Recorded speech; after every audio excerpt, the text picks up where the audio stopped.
The majority of aggregate industry's hauliers and their drivers do a really fabulous job of behaving safely every day, for which I extend a heartfelt thank you. But what about when that isn't the case? Hopefully this video will make you realise just how important safety is. Cutting a corner, momentarily allowing a distraction, or something as simple as not making sure that your vehicle cameras are functioning well, are things that you or your drivers might get away with. But equally, you might not. The resulting incident could write off the vehicle, it could ruin your business, or worse still, it could kill someone. What if that someone was someone you knew? What if that someone was a member of your family?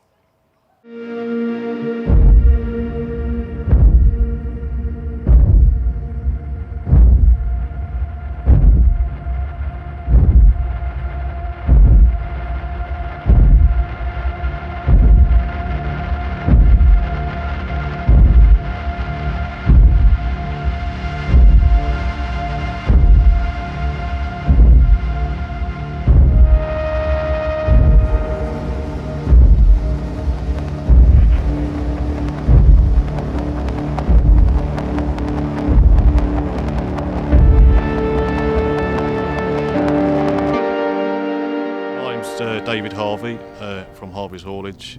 I've been a franchised operator for the last 21 years. Back in 2013 I had a vehicle involved in a very serious accident. In 2013 recordable cameras weren't a thing. The impact on my business was tremendous, and also the impact on his life was unbelievable. There was no way of proving his innocence, really. He couldn't, I had to take his word for what the events had happened. Fast forward to 2020, I had the same driver, same vehicle, same scenario. The only difference this time is we had onboard cameras, which obviously showed the events of the day. So he was going down the motorway and he was actually glancing at his phone whilst driving. And unfortunately didn't look up soon enough, so he ended up again hitting another vehicle from behind. What I'm really thankful of is that there wasn't a car involved, because if both times it wasn't a HGV, then both times would have been a fatality.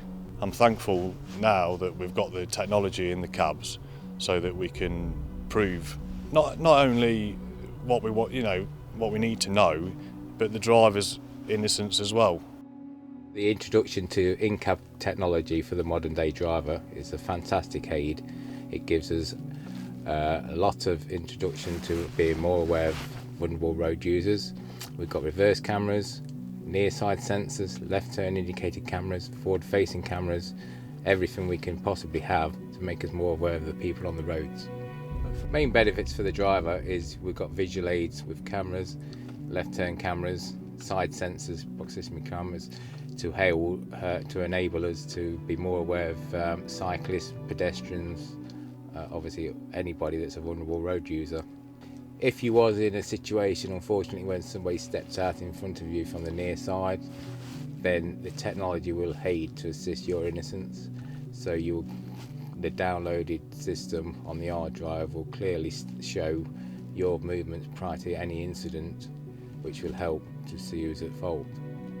My name is Jas Bart, and I'm from a company called Bart Transport Limited. On 24th of August 2018, we had an accident. It was a fatal accident. It was the saddest day for myself, my driver, and for my business. After that, obviously police involved, and they checked the camera. Luckily the camera recorded everything, so because they got the evidence and everything, so it helped them a lot to deal with the incident. Without a camera, it might be impossible to prove whose fault that was. So because of the camera, it was all clear. It wasn't driver's fault. So that's the reason maybe that the truck was released within 4 weeks. And then after that, the court the case went to the court, and on a final day, my driver, he met the third party's family, and they did apologize. Obviously, it wasn't my driver's fault, but we have been through, driver and myself and my business, we've been through a lot of stress. So I think the camera played a main role into the investigation. Nowadays, the camera is playing a big role to protecting my business, my drivers, and myself.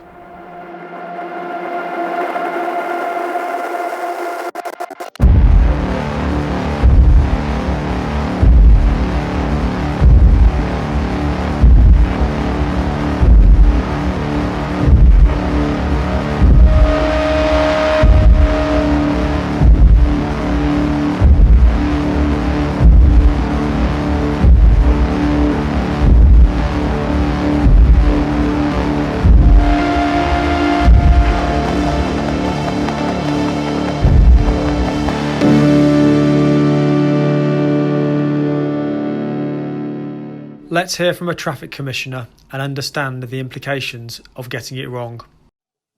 I'm Kevin Rooney. I'm the Traffic Commissioner for the West of England. I'm one of 8 traffic commissioners in Great Britain.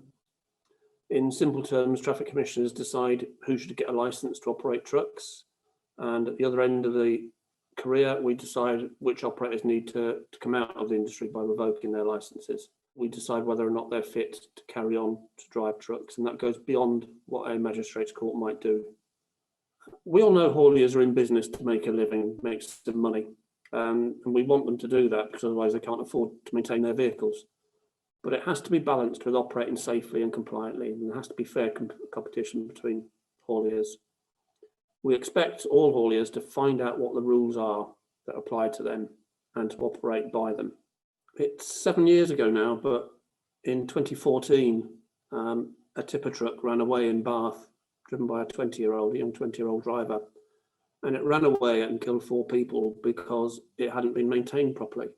The brakes hadn't been tested, and 3 out of the 8 wheels didn't have any brakes on them at all. It operated for most of the day until the brakes that were left cooked, got too hot to work, and that led to the death of 4 people.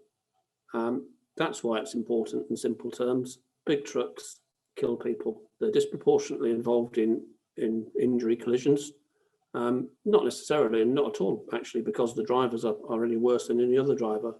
But when you hit somebody with 32 tonnes, you are going to do some serious damage. If you're found not to be complying, so for example, DVSA find you at the roadside and issue a prohibition, and if they decide to follow up, things can get very difficult indeed. So it's very costly and can be very destructive to your business. As I say, 1/3 of the people that come in here leave with no licence. The second third, so another third of operators that come in here leave with a licence to operate fewer vehicles, or with a licence suspended for a period, maybe a month, maybe 3 months. That has a massive impact on most businesses. When you come to public inquiry, should that ever happen to you, I'm interested in what you say to me, but actually it doesn't carry that much weight unless you can back it up with some hard evidence, be that evidence from a tachograph, evidence from a maintenance provider, or evidence from a camera or something that shows what you're doing. And that's particularly important, I would say, for a driver, that last point. Drivers will come before me having been involved in perhaps causing death or injury through careless driving or through dangerous driving.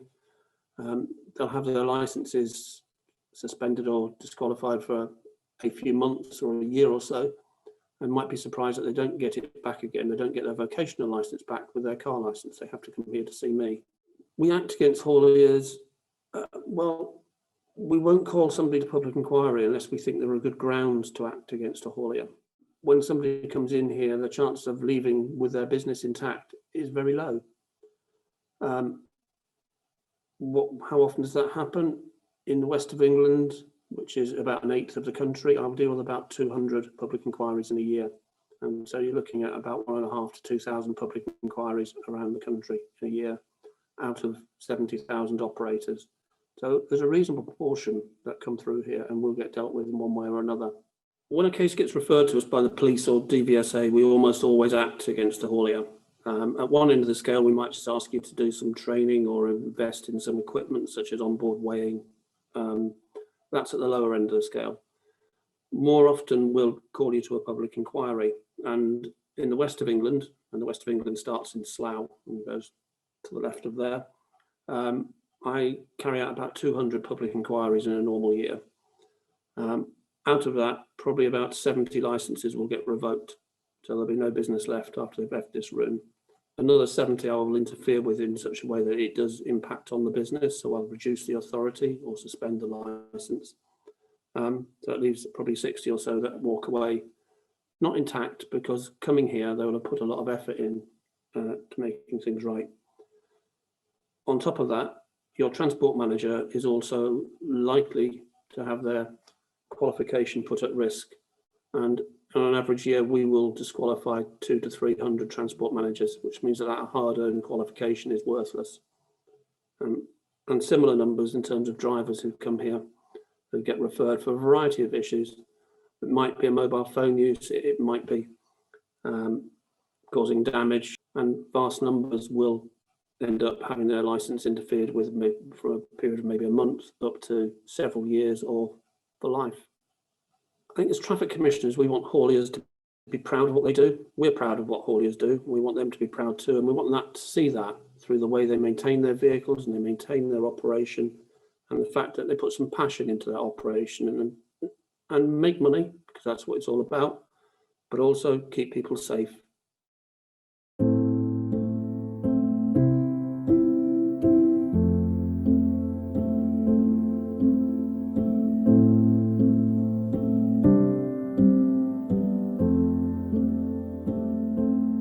Vulnerable road users present one of the greatest risks to the haulage industry, not only in terms of frequency, but also consequence of impact when an incident occurs. Therefore, the aggregate industry's fleet, whether owned fleet or franchise model, is fitted with some of the latest safety technology to ensure that not only is that vulnerable road user visible to the driver, but also to warn the vulnerable road user of the risks. We have things like 360-degree camera systems, including forward-facing, reversing, near-side, offside, and on the latest versions we have a near-side front fisheye camera, which allows us a 2-metre radial view of one of the most dangerous spots that we have on the vehicle here. I suppose one of the biggest frustrations that the aggregate industry's logistics team and its hauliers have from a health and safety point of view is the inability to recover that footage after an incident, whether that's due to poor maintenance of the camera systems, the fact that lenses are dirty, or simply that the download hasn't been checked for a period of time. Quite often, a haulier can be exonerated when we can recover that footage, and 9 times out of 10, we find that actually the professional drivers that we use are properly trained and they haven't done anything wrong. The vehicle safety systems are there not just for corporate responsibility or any sort of political correctness. It's essential that those systems work, protect the driver, the driver's employment, the viability of the haulier, the corporate brand of aggregate industries, and ultimately the people that are interacting in and around our vehicles.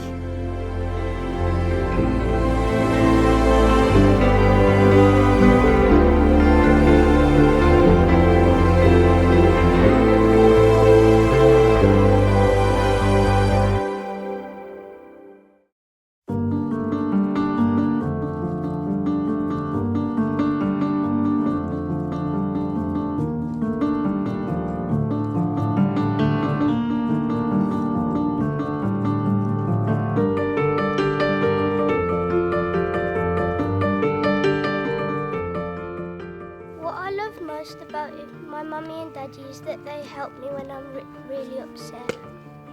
I love my mum and dad most because they let me have pancakes. My daddy plays football with me. She takes me to the shop, but sometimes she gets me lots of sweets. I love my mum and dad most because they let me play FIFA on the PlayStation. What I do with it is the most fun with mummy and daddy is play football in the garden. I race with my dad on the PlayStation. I play with my dad on the PS5. I like my dad training me in football. I miss them a lot when they're at work and I can't wait for them to get home. Because when I get home from school and they're still at work, I always wait for when they get home. I look forward to Mummy and Daddy coming home safe. I really look forward to my mum and dad coming home at the end of the day because I miss them.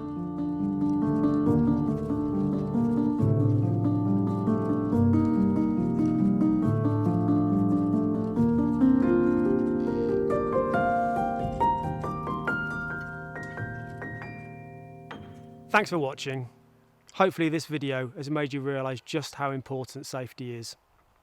Please continue to do your part to help Aggregate Industries achieve Vision Zero Harm.